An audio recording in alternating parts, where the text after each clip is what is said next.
il y a positif qui est différentiel étiologique. Non, c'est reconnaître le malaise. Et puis vous faites la conduite à tenir. OK? Maintenant, ce qui est décrit, c'est ça. Hein?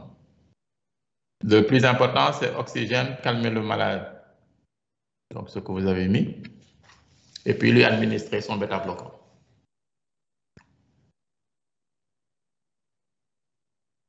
Maintenant, tout le reste sur le tétralogie de Fallot, on fera ça l'année prochaine. Ce que vous avez mis avant, en fait, ça, c'est comme si vous l'avez appelé le diagnostic, mais on suppose que soit il est connu ou il n'est pas connu, et puis donc, dans ce cas-là, vous donnez les éléments du diagnostic de la tétralogie de Fallot, et puis maintenant, vous décrivez la crise. Mais c'est pareil.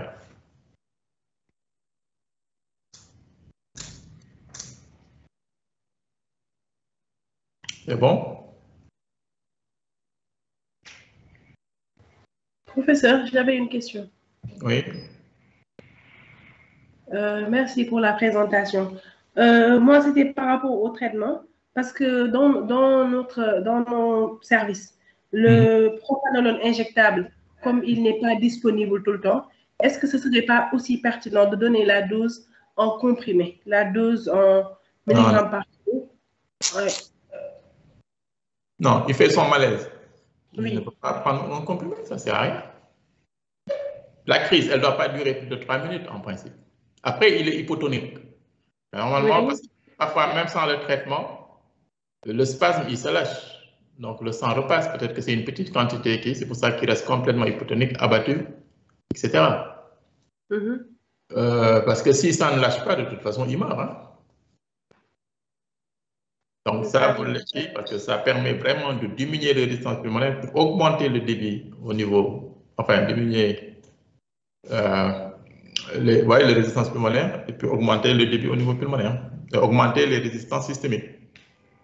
N'oubliez pas que là, on est à cheval. Donc, les résistances systémiques jouent un rôle important. Donc, c'est bon de les diminuer pour que le sang est au niveau de l'artère pulmonaire. D'accord. Contre-indication, plus bradycardie, il faut mettre l'asthme aussi. Hein. Il n'y a pas de bêta-bloquant chez les enfants asthmatiques, il faut faire attention.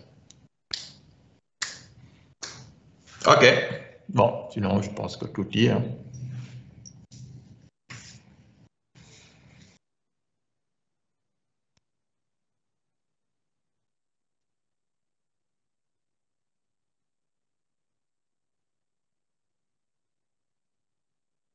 L'oral, c'est en prévention. D'accord. Voilà. Docteur Mourguet a levé la main. Oui. Merci pour la présentation. Professeur, en fait, j'aimerais une explication par rapport à la polyglobulie. Et comment est-ce que la tétralogie de Fallot provoque la polyglobulie? Merci beaucoup. En fait, la polyglobulie, c'est secondaire à la cyanose chronique. Toute cyanose, que ce soit Fallot, que ce soit ou bien d'origine X, si elle est chronique, vous vous retrouvez avec trop de globules rouges, parce que c'est du sang désaturé qui va au niveau artériel. Donc, l'organisme, la moelle va sécréter beaucoup de globules rouges parce qu'il va se sentir en hypoxie. Et c'est ça, c'est cette augmentation de production de la moelle qui provoque la polyglobulie. C'est pour ça d'ailleurs que c'est des globules rouges en général de mauvaise qualité.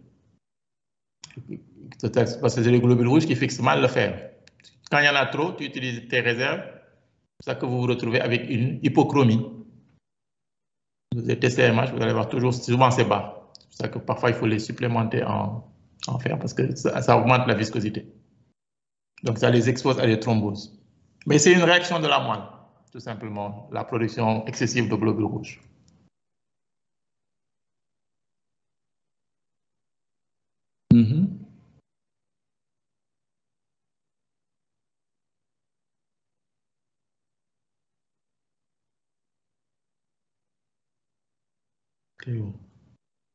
Alors, le Fallot, bon, ils font des spasmes infundibulaires typiques parce que là, on sait que c'est le muscle, c'est sous l'infundibulum. Mais après le traitement, vous avez bien décrit le bêta-bloquant. Puis sinon, palliatif, c'est anastomose de Blalock. Mais toutes les cardiopathies cyanogènes avec obstacle sur la voie pulmonaire peuvent bénéficier d'un Blalock. Ça aussi, il faut le savoir. Parce que dès que tu as une sténose sur la voie pulmonaire, le débit pulmonaire devient faible. S'il est faible, pour augmenter l'oxygénation, il faut pur-circuiter, comme vous avez mis, l'anastomose de Blalock qui permet à du sang, sera du sang mélangé de revenir par l'artère pulmonaire et aller dans les poumons pour augmenter l'oxygénation. Ouais, pour augmenter l'hématose, quoi.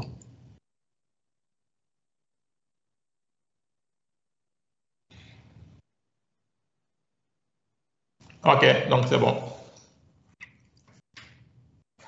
Suivant. D'accord, nous allons faire donc le cours sur l'AP. OK, OK.